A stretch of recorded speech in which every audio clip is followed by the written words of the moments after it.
This is the Lone Creator YouTube. We hope this video helps. In this video, I will compare Flutter full courses using VS Code. First, let's set up your development environment. You'll need to install the Flutter SDK, then Visual Studio Code, and finally the Flutter and Dart extensions.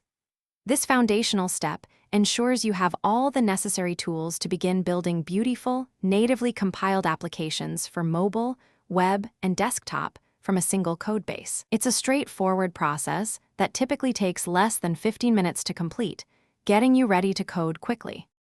Next, a good course will dive into Flutter's core concepts. You'll learn that everything in Flutter is a widget, from buttons to entire screens. Understanding the widget tree and how to manage state, whether it's local or global, is crucial. You'll explore stateless and stateful widgets, mastering how to build dynamic and interactive user interfaces. Expect to spend several hours on these foundational elements, as they are the building blocks for any Flutter application. Moving beyond the basics, comprehensive courses cover advanced features. This includes implementing robust navigation, handling network requests to fetch data from APIs, and utilizing local storage for persistent data.